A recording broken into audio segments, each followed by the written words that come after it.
जल्दी जल्दी चलिए जी, काम पर पहुंचने में लेट हो गए तो मालकिन खूब बातें सुनाएंगी। चल तो रहा हूँ सुहानी, एक तो सुबह से शाम तक काम करते करते हालत खराब हो जाती है। मालकिन इतना काम लेती है कि अब मन नहीं करता उनके यहाँ नौकरी करने का। जी ठीक कहा आपने, अब तो लगता है खुद का ही कोई काम शुरू कर सकते हैं। ऐसे दोनों मियाँ बीवी बात करते करते मालकिन के घर पहुंच गए और उस हवेली में काम करने लगे। लेकिन काम करते हुए अचानक से अमर के हाथ से शीशे का शोपीस टूट गया। हे भगवान, तुमने इतना महंगा शोपीस तोड़ दिया, रुक अभी बताती हूँ तुझे। ऐसा कहकर वो उसे मारने पीटने लगी। नहीं नहीं मालकिन, मत मारो मत मारो। मत मारो मालकिन, मत मारो। आज के बाद अगर तुमने कोई चीज तोड़ी तो हमसे बुरा कोई नहीं होगा। हवेली की मालकिन उन दोनों के साथ बड़ी ही बुरी तरह से पेश आती है, जिससे वो दोनों बड़े दुखी हो जाते हैं। शाम को घर लौटकर भी उन दोनों के आंसू थम नहीं रहे थे। हम गरीबों की भी कोई इज्जत नहीं होती, जो आता है दुत्कार कर चला जाता है। बिल्कुल सही कहा जी आपने। जी तो चाहता है वो उस हवेली का काम छोड़ दे। हाँ सही कहा तुमने, मेरा भी दिल नहीं करता कि मैं वहाँ काम करूँ। तो क्यों ना हम खुद का कोई काम ही शुरू करें। बात तो तुम ठीक कह रही हो सुहानी। और अगले दिन सुबह जल्दी उठकर सुहानी छोले समोसे बनाने की तैयारी शुरू कर देती है। सुहानी, इतनी जल्दी तुमने सुबह सुबह छोले समोसे बनाने की तैयारी शुरू भी कर दी? अगर अभी तैयारी शुरू नहीं करूंगी तो देर हो जाएगी। ज्यादा मात्रा में छोले बनाने में भी वक्त लगेगा ना, और बाजार में कई लोग सुबह सुबह छोले समोसे का नाश्ता करने भी आते हैं। फिर सारी तैयारी करने के बाद दोनों छोले समोसे बेचने के लिए बाजार की ओर निकल जाते हैं। बहुत घबराहट हो रही है जी, ना जाने कोई ग्राहक आएगा भी या नहीं। तुम फिक्र मत करो, तुम्हारे हाथों के बने छोले समोसे की खुशबू से ग्राहक खुद पर खुद खींचे चले आते हैं। और सच में वही होता है। कुछ देर बाद एक ग्राहक उनके पास आता है। भाई साहब, कैसे दी प्लेट? ज्यादा महंगी नहीं है, बस 30 रुपए प्लेट, साथ में सलाद और चटनी मुफ्त है। अरे वाह, फिर तो जल्दी से एक प्लेट लगा दो। अमर जल्दी से ग्राहक को एक प्लेट लगा कर दे देता है। भाई वाह, क्या स्वाद है! इतने अच्छे छोले समोसे तो हमने कभी नहीं खाए, मेरी पत्नी ने भी कभी नहीं बनाए। कौन सा काम करें वो समझ नहीं आ रहा। वही तो मेरी समझ में भी नहीं आ रहा।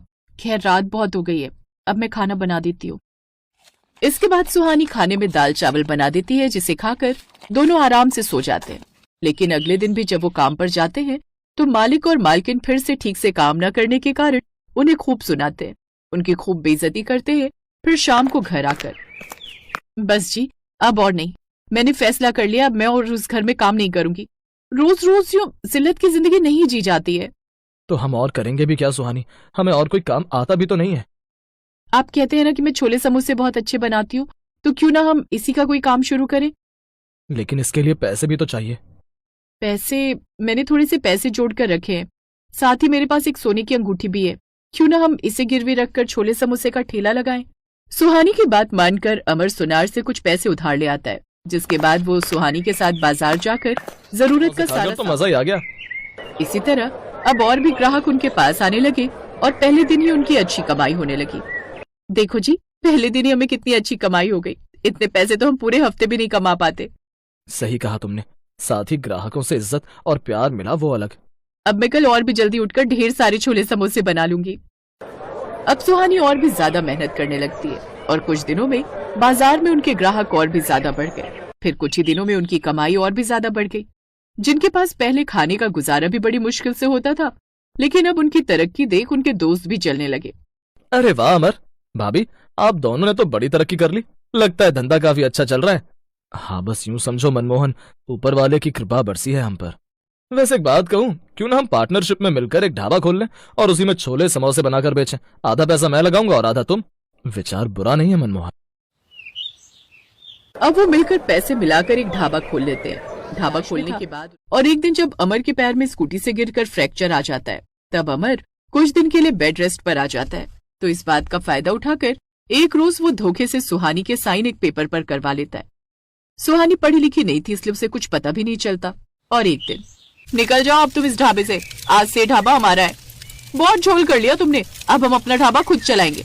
और अगर आज के बाद तुम इस ढाबे की तरफ नजर भी आई ना, तो मैं तुम्हें धक्के मारकर बाहर निकाल दूंगी। ये आप क्या कह रही हो भाभी, ये ढाबा हमारा भी है नहीं था, अब ये सिर्फ हमारा है। चलो अब निकलो यहाँ से, तुमने खुद इस पेपर पर साइन किए थे। मनमोहन भैया, आप तो बहुत ही लालची हो। आपको पता है आपका दोस्त बिस्तर पर पड़ा है, उस बात का आपने फायदा उठाया और हमारे साथ धोखा किया। तो तुम दोनों ने कौन सा मेरे साथ सही किया है? मुझे थोड़े से पैसे देकर खुद ज्यादा रख लेते थे। चलो अब जाओ यहाँ से। सुहानी दुखी होकर घर की ओर आ जाती है। इस वक्त उनकी तबीयत भी ठीक नहीं है। अगर उनसे कुछ भी कहूंगी तो टेंशन से उनकी हालत और भी खराब हो सकती है। का काम और अच्छा चलने लगता है। फिर एक रोज जब मनमोहन पैसे लेकर घर जाता है तो उसकी पत्नी कहती है, ये क्या है जी, आप फिर से इतने से ही पैसे लेकर घर आए हो? जब वो ढाबा तुम दोनों का है तो दोनों को आधा आधा हिस्सा मिलना चाहिए ना, लेकिन 60% तो वो पति पत्नी रख लेते हैं। अंजलि, छोले समोसे का सारा खर्चा वो दोनों ही करते हैं, साथ ही सारे छोले समोसे सुहानी भाभी अकेले बनाती है, तो उनकी मेहनत भी तो बनती है ना। हाँ तो तुमने भी तो ढाबा खोलने के लिए बराबर पैसे दिए। मैं कह रही हूँ वो दोनों बड़ी चालाक हैं, सब पैसे खुद रख लेते हैं और तुम्हें थोड़ी सी चिल्लर पकड़ा देते हैं। ये कैसी बातें कर रही हो अंजलि, वो दोनों बहुत ईमानदार हैं और सुहानी भाभी भी बड़ी मेहनती हैं। अजीब, वाह, ये क्या बात हुई? अब वो छोले समोसे बनाती है तो इसका मतलब ये थोड़ी ना है कि सारे पैसे वो रखेगी। छोले समोसे तो मैं भी बना सकती हूँ, इसमें कौन सी बड़ी बात है। और जितने पैसे उन्होंने उस ढाबे में लगाए थे ना, वो दोनों कब के वसूल भी कर चुके हैं। इसीलिए अब आप उन पर विश्वास करना छोड़िए, और मैं तो कहती हूँ आप मौका मिलते ही कैसे भी करके वो ढाबा अपने नाम करवा लेना। अपनी पत्नी के बहकावे में आकर अब मनमोहन भी वही करने लगता है। घर आकर उसे कुछ भी नहीं बताती और अगले दिन अपना पुराना ठेला लेकर बाजार में जाकर उस पर छोले समोसे बेचने लगती है। उधर अंजलि भी अपने पति के साथ सुबह ढाबे पर आती है और छोले समोसे बनाकर बेचने लगती है, लेकिन उसके बने हुए छोले समोसे किसी को भी पसंद नहीं आते। छी छी भैया, ये कैसे छोले समोसे बनाए, इसमें तो कोई स्वाद ही नहीं है। जब सुहानी भाभी छोले समोसे बनाती थी तो उसका स्वाद ही अलग होता था, लेकिन इस छोले समोसे में ना तो मिर्ची का स्वाद आ रहा है ना आलू का। ऐसा लग रहा है जैसे छोले पानी में घोल दिए हो और आलू का मसाला भी कच्चा है। मैं तो ऐसे खा ही नहीं सकता। छी। ऐसे उनके ढाबे पर आने वाला हर ग्राहक उनका बनाए हुए छोले समोसे खाकर पहला निवाला वही खाते ही वो सब छोड़कर वापस चला जाता। धीरे धीरे उनके ढाबे पर लोग आना बंद कर देते हैं। मुझे तो लगता है लोगों की मति मारी गई है जो इतने अच्छे स्वाद को भी ना कहकर चले जा रहे हैं। उधर सुहानी ने फिर से ठेले पर छोले समोसे बेचना शुरू कर दिया। उसे बेचता देख अब ग्राहक उसके पास जाने लगे और कुछ ही देर में उसके पास लोगों की भीड़ लगनी शुरू हो गई। भाभी, आपके हाथों के बने स्वादिष्ट तो दिल खुश हो गया। ऐसे ही अब और भी ग्राहक उसके पास आने लगते हैं और कुछ ही दिनों में वो अच्छे खासे पैसे जोड़ लेती है, जिसके बाद वो खुद का अलग ढाबा भी खोल लेती है। फिर जब अमर पूरी तरह से ठीक हो जाता है और जब वो सुहानी के साथ काम पर जाता है तो नया ढाबा देख हैरान रह जाता है। ये सब क्या है सुहानी? फिर सुहानी उसे सारी बात बताती है। वो मनमोहन इतना घटिया निकलेगा मैंने सोचा भी नहीं था।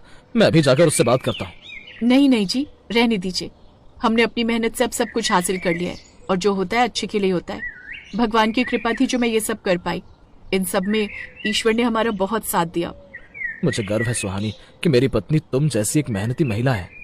अपनी पत्नी के साथ मिलकर अब अमर उस ढाबे को चलाता है, जिससे उसे खूब अच्छी कमाई होने लगती है। वहीं दूसरी तरफ लालच के चक्कर में अंजलि और उसका पति अपना सब कुछ खो बैठते और आखिर में उन्हें अपना ढाबा बंद करके लोगों के घरों में काम करना पड़ता है। वहीं अब सुहानी और अमर खुशी खुशी